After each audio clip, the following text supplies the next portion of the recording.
حضرت معاذ بن جبل رضی اللہ تعالیٰ عنہ کہتے ہیں کہ ایک سفر میں آپ صلی اللہ علیہ وسلم کے پیچھے سواری پر بیٹھا ہوا تھا اور میرے اور آپ کے درمیان کجاوا کا صرف پچھلا حصہ حائل تھا۔ کجاوا یعنی اونٹ کی کاٹھی۔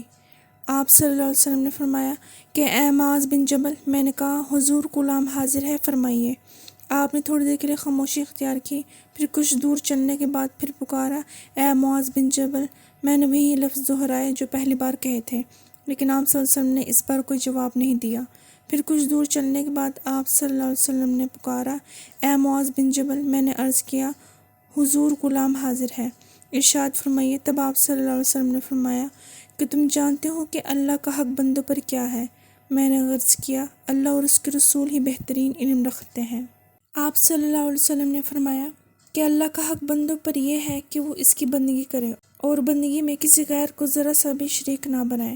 پھر آپ صلی اللہ علیہ وسلم نے تھوڑی دور چلنے کے بعد فرمایا، اے معاذ۔ میں نے کہا، ارشاد ہو، یہ غلام آپ کی بات غور سے سنے گا اور وفادارانہ آپ کی اطاعت کرے گا۔ آپ صلی اللہ علیہ وسلم نے فرمایا، کیا تم جانتے ہو کہ بندوں کا اللہ تعالیٰ پر کیا حق ہے؟ میں نے کہا، اللہ اور رسول ہی خوب جانتے ہیں۔ آپ صلی اللہ علیہ وسلم نے فرمایا کہ اللہ کی بندگی کرنے والے بندوں کا اللہ پر یہ حق ہے کہ وہ انہیں عذاب نہ دے۔ حضرت معاذ بن جبل بیان کرتے ہیں کہ میں بالکل آپ کے قریب ہی بیٹھا ہوا تھا، سننے اور سنانے میں کوئی دقت نہ تھی۔ آپ صلی اللہ علیہ وسلم کے ارشاد کو بڑی آسانی سے سن سکتا تھا، لیکن جو بات آپ فرمانا چاہ رہے تھے بہت اہم تھی، اس لیے آپ نے 2 بار پکارا اور کچھ ارشاد نہیں فرمایا۔ یہ اس لیے کیا کہ مجھ پر اس بات کی اہمیت اچھی طرح واضح ہو جائے اور میں خوب کان لگا کر سنوں۔ حضور صلی اللہ علیہ وسلم کے ارشاد پاک سے توحید کی اہمیت معلوم ہوتی ہے کہ یہ جہنم کے عذاب سے بچانے والی ہے، اور جو چیز خدا کے غضب سے بچانے والی ہو اور جنت کا حقدار بنانے والی ہو، اس سے زیادہ قیمتی چیز بندے کی نگاہ میں اور کیا ہوگی۔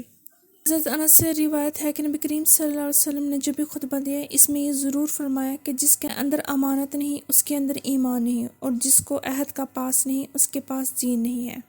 حضور صلی اللہ علیہ وسلم کے اس ارشاد کا مطلب یہ ہے کہ جو شخص اللہ کے حقوق اور بندوں کے حقوق، جن کی پوری فہرست اللہ تعالیٰ کی کتاب میں ہے، ادا نہیں کرتا، وہ ایمان کی پختگی سے محروم ہے، اور جو شخص کسی بات کو نبھانے کا قول و قرار دے کر پھر اسے نبھاتا نہیں، اس عہد کو پورا نہیں کرتا، تو وہ دینداری کی نعمت سے محروم ہو جاتا ہے۔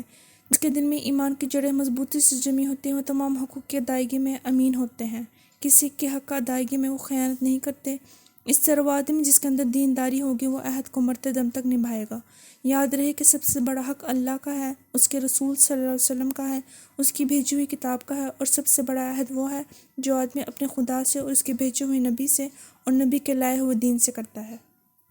حضرت عمر بن ابسہ رضی اللہ تعالیٰ عنہ کہتے ہیں کہ میں نے نبی کریم صلی اللہ علیہ وسلم سے پوچھا کہ ایمان کیا ہے؟ آپ صلی اللہ علیہ وسلم نے فرمایا کہ ایمان نام ہے صبر کا اور سماحت کا، یعنی ایمان یہ ہے کہ آدمی اللہ تعالیٰ کی راہ اپنے لیے پسند کرے اور اس راہ میں جو بھی مصیبتیں پیش آئیں اس کو برداشت کرے اور خدا کے سہارے آگے بڑھتا جائے، یہ صبر ہے۔ نیز آدمی جب اپنی کمائی اللہ تعالیٰ کی راہ میں محتاج بے سہارا بندوں پر اللہ تعالیٰ کی خوشی کے لیے اور اس کی خوشی حاصل کرنے کے لیے خرچ کرتا ہے اور خرچ کر کے محسوس کرتا ہے، تو یہ سماحت ہے۔